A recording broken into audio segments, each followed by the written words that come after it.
Thank you for joining us today, everybody. I'm Wisconsin Attorney General Josh Kaul, and I'm here today to talk about two issues. First, I'm going to be providing an update on the status of investigation into an officer-involved shooting incident that took place in Kenosha on Sunday evening.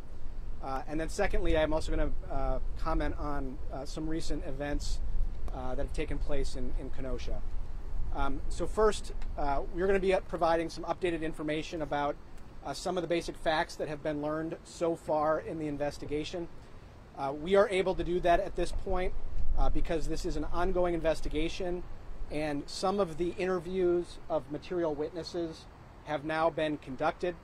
So we now feel comfortable, consistent with the investigation, to release this information. We've sent out a press release that contains the details. But the basic facts that we can report at this time are these: that on the evening of Sunday, August 23rd, 2020, Kenosha Police Department officers were dispatched to a residence in the 2800 block of 40th Street after a female caller reported that her boyfriend was present and was not supposed to be on the premises. During the incident, officers attempted to arrest Jacob S. Blake, age 29. Law enforcement deployed a taser to attempt to stop Mr. Blake, but the taser was not successful in stopping him. Mr. Blake walked around his vehicle, opened the driver's side door, and leaned forward. While holding on to Mr. Blake's shirt, Officer Rustin Shesky fired his service weapon 7 times. Officer Shesky fired the weapon into Mr. Blake's back. No other officer fired their weapon. The Kenosha Police Department does not have body cameras, and therefore the officers were not wearing body cameras. The shooting officer, Kenosha Police Officer Rustin Shesky, has been a law enforcement officer with the Kenosha Police Department for 7 years. During the investigation following the initial incident, Mr. Blake admitted that he had a knife in his possession, and DCI agents, that's the Division of Criminal Investigation, recovered a knife from the driver's side floorboard of Mr. Blake's vehicle. A search of the vehicle located no additional weapons. Law enforcement immediately provided medical aid to Mr. Blake, and Flight for Life transported him to Frederick Hospital in Milwaukee. Mr. Blake remains at the hospital. The Division of Criminal Investigation at the Wisconsin Department of Justice is leading this investigation, and it's being assisted by the Federal Bureau of Investigation, the Wisconsin State Patrol, and the Kenosha County Sheriff's Office. All involved law enforcement officers are fully cooperating with DCI during the investigation, and the involved officers have been placed on administrative leave. As I said, this is an ongoing investigation, so that is the extent of the information regarding the facts of this case that we can share at this point. There have been interviews conducted of material witnesses, but the investigation remains ongoing. Under Wisconsin law, in cases in which a person dies in a case in which an officer fired their weapon, the law requires that an independent investigative agency be brought in to conduct the investigation. But in many other cases, the Wisconsin Department of Justice is brought in to conduct an independent investigation as well, and that is what is happening in this case. Our agency is the independent investigating agency. Our job is to gather the evidence as completely and thoroughly as possible and provide that evidence to the District Attorney's Office. I'm joined today by, among others, DA Mike Gravely. Their office then makes the determination about whether charges are filed. So that's the information I can provide right now about this case. I also want to comment on the events yesterday evening in Kenosha. What happened yesterday night in Kenosha was despicable. 2 people were shot and killed, and a 3rd person was shot and seriously injured. One of the things that we have seen in the last few nights is that there are a number of people, certainly some and quite possibly many of the people who've been involved in destructive activity or violent activity who are not from the city of Kenosha, and in some cases not from the state of Wisconsin. This community has been through some extremely traumatic events in the last few days. The people of this community deserve to have the opportunity to grieve They deserve to have the opportunity to come together, to protest peacefully, to call for the change that they would like to see, and ultimately to work to heal this community. People who are coming to the community to commit arson or violence, first of all, if they think they are serving some agenda, they are wrong. All they are doing is creating chaos. The people who have been impacted, in particular the people of Kenosha, are the ones who should be leading the way as people protest peacefully. It is vital that we work to unify people. There has been a lot of division recently. It's easy for politicians to stoke division. But what we need to do is to come together as we work to strengthen our criminal justice system, as we work to call for justice in the system, and as we work to heal our communities. So with that, I'm going to turn it over to District Attorney Gravely. Thank you, everybody. So these are as difficult times as I've seen in Kenosha in the more than 30 years I've resided in this community. And it is a moment, certainly in our history, that brings up some of the greatest issues of our time, right, of this moment of history. I have been so proud, as so many have, of the moment of history we're in so many ways, that there's been voices that have not always been enfranchised, who have had a chance to speak with new clarity and passion over the last several months, and that has been, I think, inspirational to many people, and including those who are asking and demanding reform in the criminal justice system. And it is a moment here in Kenosha today where all grieve for Jacob Blake and hope for his recovery. We grieve for his family. You didn't have to do more than see his mother and father express parents' rage and grief at the moment that they are in, an emotional moment, and thinking about the way that we think about our children, and that we want them safe, and we think all the best of them in terms of the kind of things that were said at the press conferences by the family. We have a community today that is literally on fire, set on fire by the deep divisions that have been fueled by a number of forces that are brought to bear in this case, right? Systemic racism, with its insidious history in Kenosha and throughout the country, is certainly a part of all the big issues that are being considered. Modern policing and the tremendous difficulties and challenges ahead to think about how to police in an ever-changing society and community with different expectations and concerns about how society's forces have affected our ability to police and our ability to police in a new and modern way. And then a world of social media that has clearly emphasized immediate action over any ability to be calm or deliberate when making the most important decisions in life, and has emphasized quick decision-making, immediacy, and emotional impact, instead of thinking about making accurate decisions and prioritizing that above all else. And so those forces are at work, and anybody who doesn't agree that those forces are at work, of course, is not really seeing this moment as we are here today in front of all of you. All of that said, I want to say that I endorse and applaud all of the methods of peaceful protest, both about this case and about those bigger issues that we've discussed.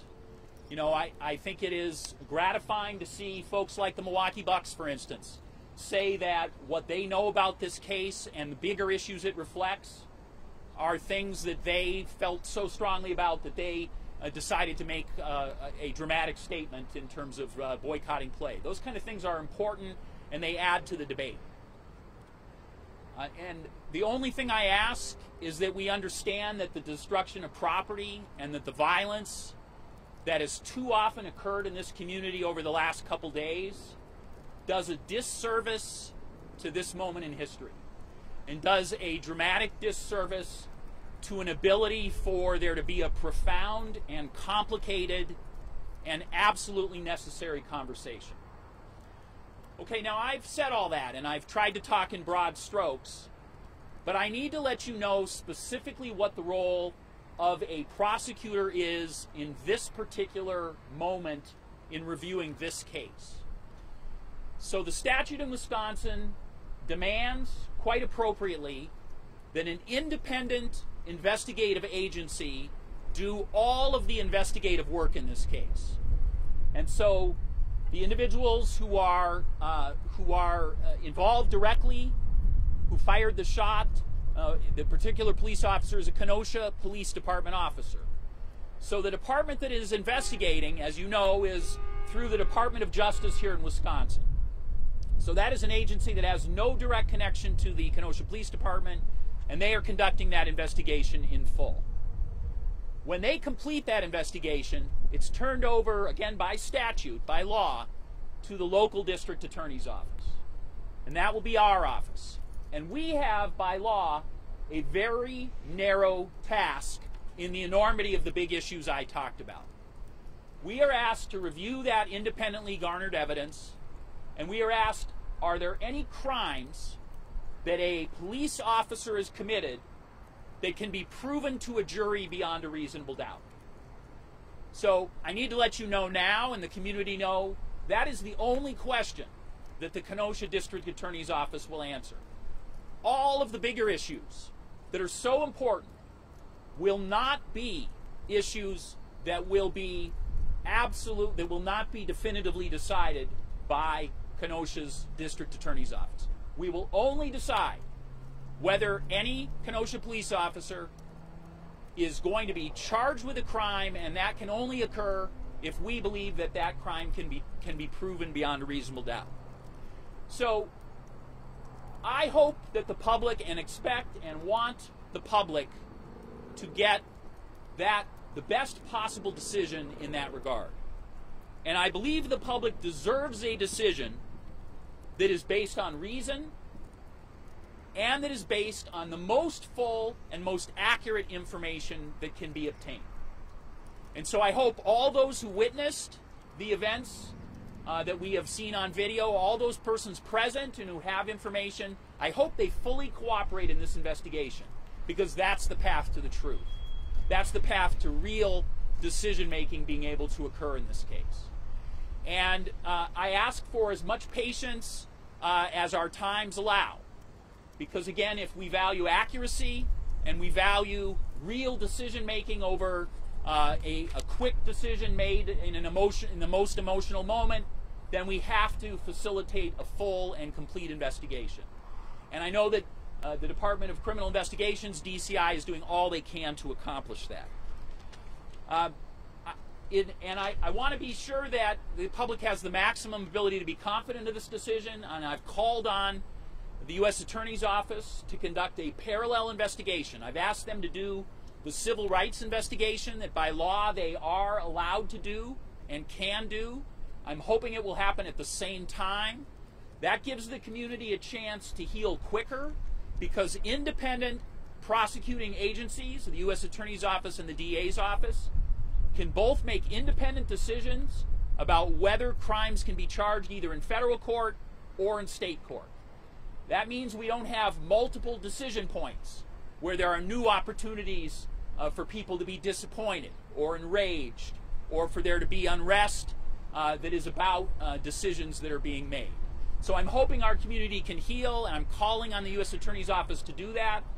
I want to thank the U.S. Attorney, Matt Krieger, and his office for being a partner in this case, in the sense of providing assistance at each time in terms of federal authorities, being there for the Kenosha District Attorney's Office specifically, and certainly Attorney General Josh Kaul and the DCI agency have been complete in their use of resources and their ability to assist our local community. So I thank you all for being here. These are difficult times, and these are difficult and momentous decisions. We're going to do the best job we possibly can, and we ask for your patience for the best investigation to also take place. Thank you. We are joined today by some community leaders, and two of them are going to be speaking to you. So first, Anthony Davis.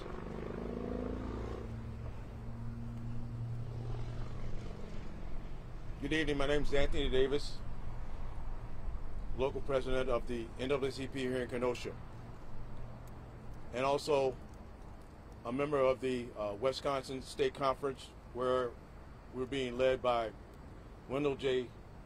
Harris. First of all, I'd like to give my thoughts and prayers to the family of Jacob Blake. They're going through a difficult time. And as it is said, you have to give a family time to deal with these situations. We know a lot of folks are trying to get to them each and every day. But in these times, give them some time to heal. We know that this incident came to Kenosha unexpectedly. And I just want to say, Kenosha is not a place where we see things like this every day. We need to come together. And I appreciate the state DA, Josh Kaul, and our local DA here in Kenosha coming to us and trying to share what they can at this time. The process, we know, is not going to be one that's going to be quick, but we know that we are part of the process here. And we ask, number one, have some patience. We also want everyone to understand we have to find a way to de-escalate what has been happening around here in our city. As I said, we are in the process of trying to mourn through this. But the path that has been taken by some individuals has not been appreciated. Let us have our say as a community. Let us be patient. And above all, let us keep God in the process. Thank you.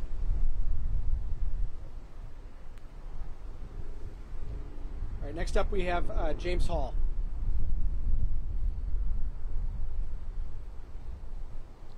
Good evening, everyone. I'm James Hall, the president and CEO of the Urban League Racing Kenosha.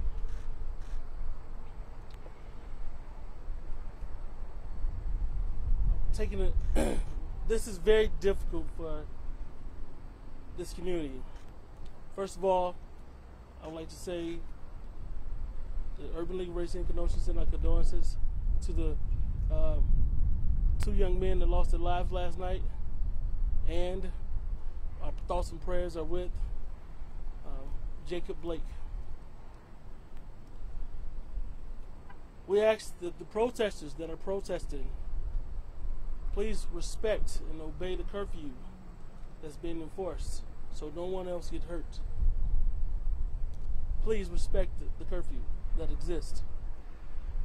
Protest peacefully, but when it's time for the curfew to be in effect, please respect that curfew. We can't lose this moment. Right now, Kenosha is emotional. Right now, the country is emotional. We cannot continue to meet force with force. Let the people be heard. Listen to the people. We don't need all this aggression from either side. Period. we must understand that black and brown folks are emotional people. Always have been. That's why we respect the sports that they play, because they get the job done with internal emotions. But at the same time, we must understand that this eruption in our city is based on years and years and years of oppression.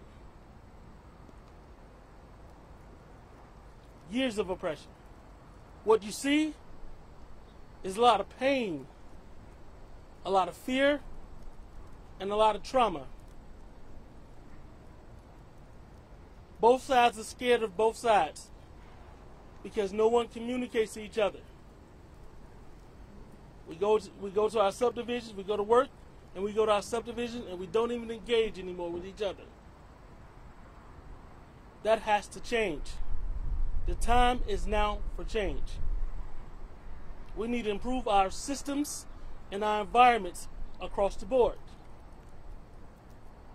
Let me repeat that. We need to improve all our systems across the board. Whether it's the school district,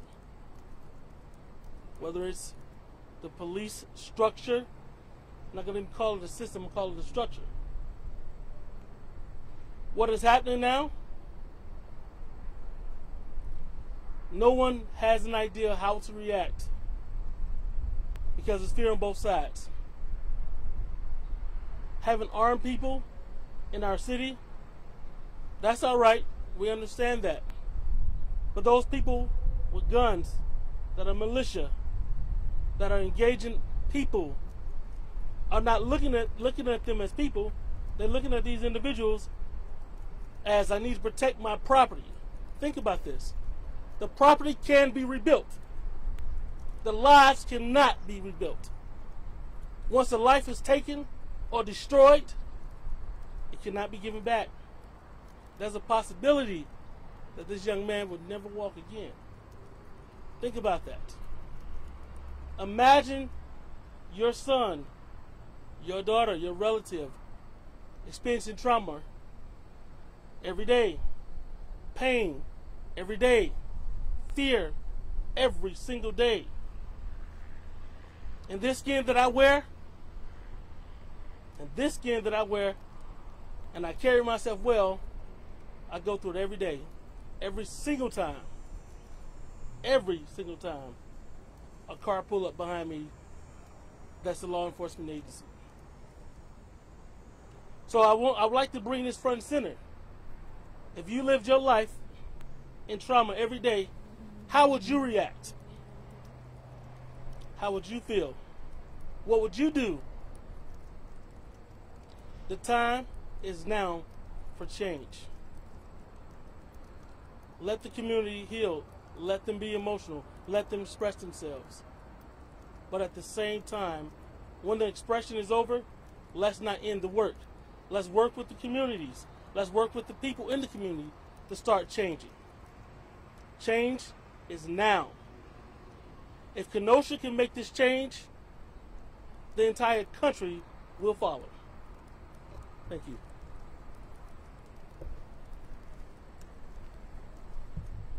Thank you to Mr. Hall. Thank you to Mr. Davis. Thank you to DA Gravely. And thank you to the others who have joined us here today. With that, I want to open it up for questions. Attorney General, can you give us an update, one, on how far you are in the investigation, and secondly, just on the process itself, when you want to have an independent investigation, if you refer the potential charges back over to the district attorney for Kenosha County, does that not defeat the purpose? Sort of talk to me a little bit about that process when they would work with police officers on an almost daily basis. Yeah, so first of all, the investigation is moving quickly.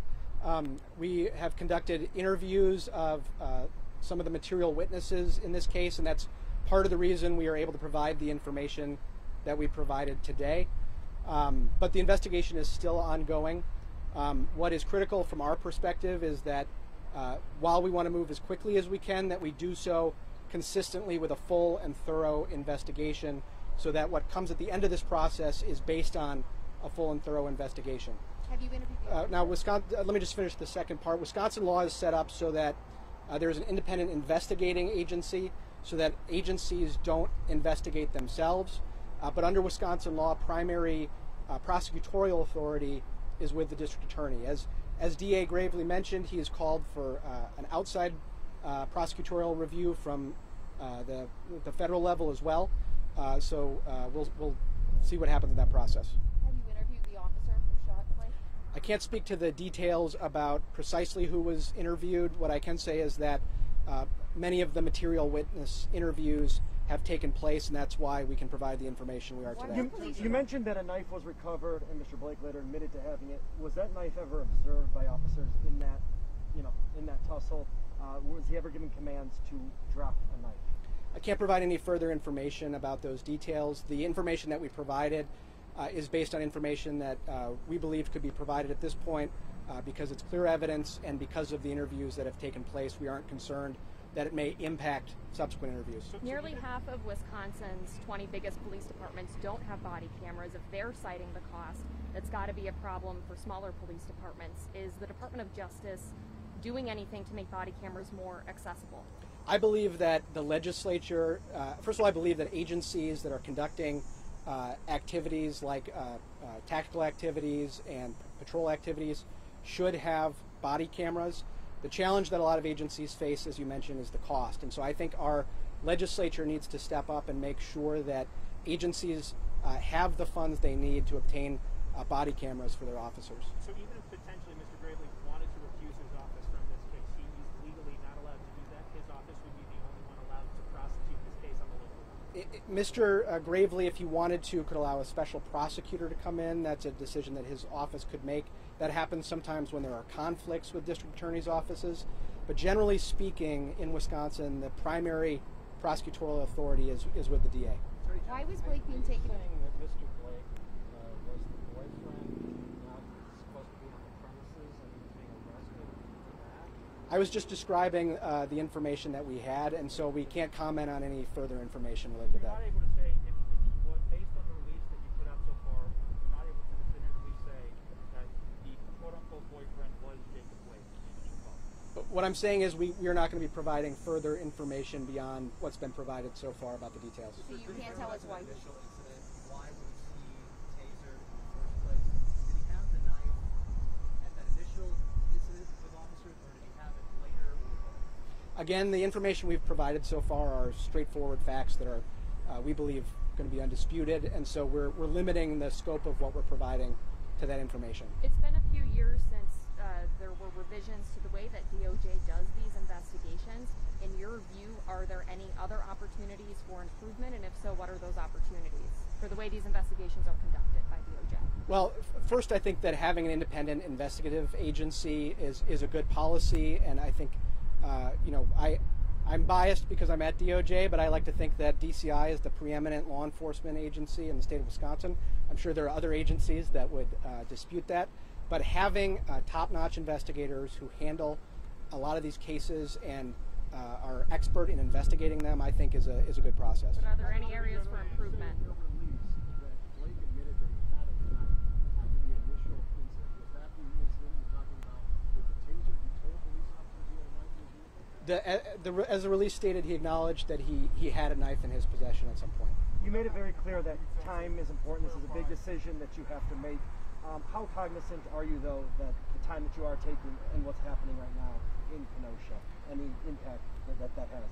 We want to move as quickly as possible, but we're going to do that consistent with maintaining the integrity of this investigation. What's critical is that justice is done in this case, and the best way to go about getting justice is to have a full and thorough and vigorous investigation. To follow up on that, protesters.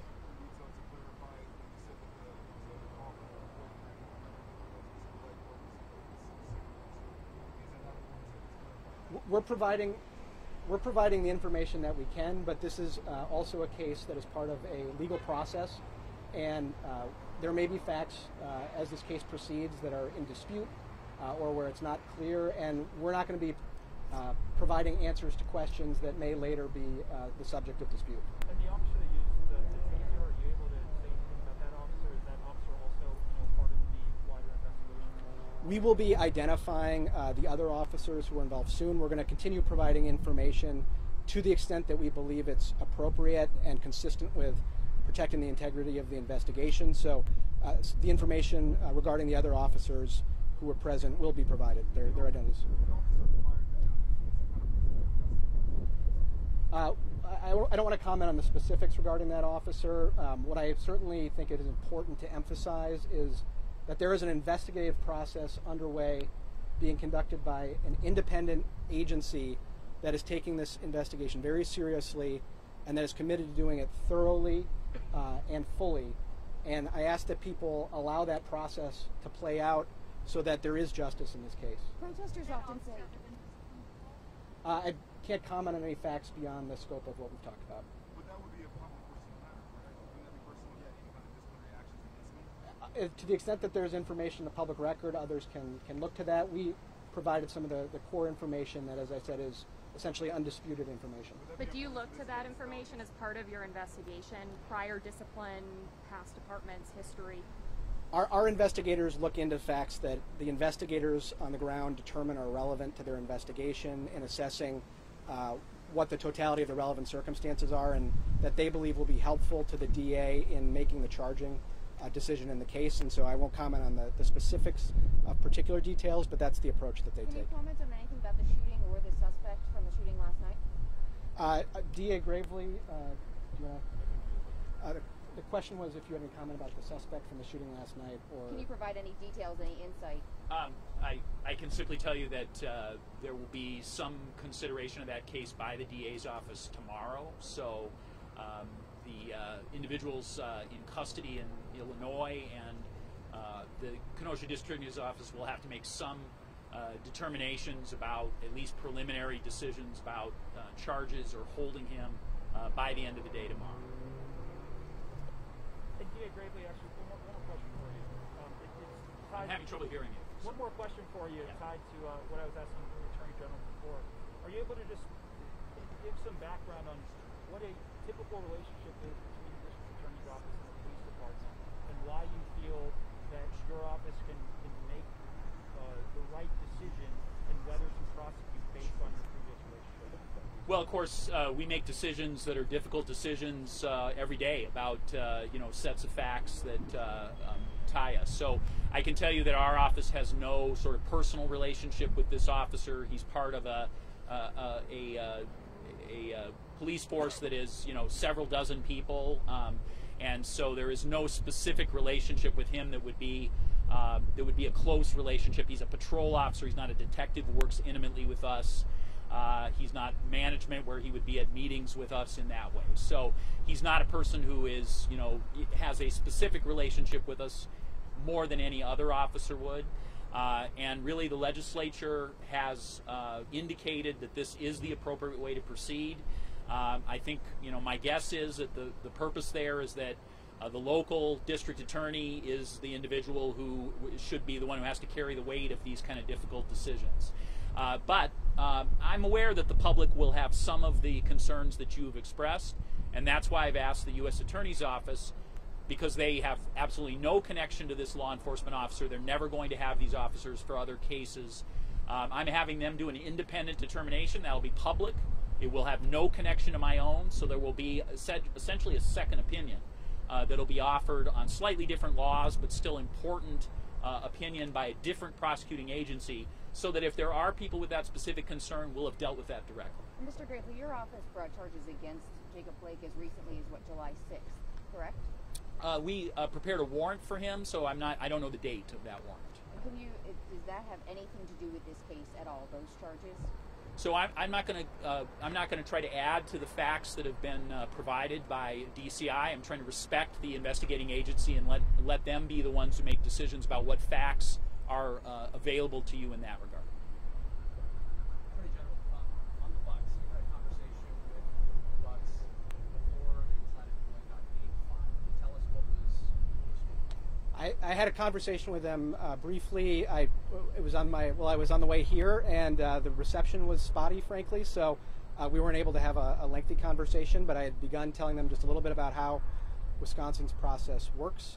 I want to say I commend the Bucks and now all NBA teams that suspended their games today for stepping up and participating in the dialogue about these issues and making their voices known. The Bucks have frankly done more to address these issues than Robin Voss or Scott Fitzgerald have done, and so I applaud them for stepping up and playing a leadership role in the debate. Can you elaborate more on what police were going to arrest Mr. Blake for? I can't provide any further information at this time. Will he end up being charged with anything? I can't comment on any other cases or charges either. Right now, we're all looking at ways we can improve. There's a lot of things those of us in the media can improve. What have you been looking at as ways that you and your office can improve in the coming weeks and months? Yeah, I think there are a lot of things that we can do to improve. I mean, first of all, I think it's really critical that we talk about systemic racism and the impact that that has had on all sorts of different facets of society. We see it in our criminal justice system here, as a lot of states do. Wisconsin has the highest rate of incarceration for black males of any state in the country. And to me, that is a clear evidence that we need to rethink the approach that we're taking with our criminal justice system as a whole. I spent part of my career as a voting rights lawyer, challenging laws that made it more difficult for people to vote and disproportionately for minority voters to cast a ballot. We have a lot of things about our system we can reform. At the Department of Justice, I am proud of a lot of the work that we do that I think is a force for good when it comes to addressing systemic racism. That includes having thorough and full investigations in cases involving officer-involved shootings. We have a missing and murdered Indigenous women task force that we are working with Indigenous communities to lead. There are a number of other ways as well where I'm proud of the work that we do, but I've also asked employees at DOJ to think about what we can do better so that we are working to fight systemic racism. And at the state level, there are a number of policy changes that we can make. I've called for several, including reforming our bail system, giving civil rights enforcement authority to our Department of Justice, having a hate crime hotline, passing legislation which is supported by law enforcement that would prohibit agencies from sealing disciplinary records when officers are separated from their agencies. There are a lot of steps we can be taking, and so I'm glad that the governor called a special session. I hope that it is taken seriously by the legislature and that they actually debate these issues, that they hear from the citizens of Wisconsin rather than closing down debate so that we can make real progress. What are things your employees say you could do specifically, though? So one of the things that I think it's critical that we do is that we assess the types of cases that are being brought. For example, enforcing cases, one of the things that I think is important in enforcement is to target large-scale criminal activity rather than lots of cases of low-level criminal activity. I think that's better for public safety because you get at the root of the problem and can dismantle a drug trafficking organization or identify somebody who's committed a violent crime rather than having a number of low-level arrests. When it comes to enforcing laws that impact people, there are a lot of cases involving, for example, petty theft in Wisconsin, but there aren't nearly so many cases enforcing laws involving wage theft or unsafe working conditions. Enforcing those laws so that we have a level playing field and we don't have disparities in the types of crimes being enforced is one of the ways we can improve. All right, thanks guys. Thank you.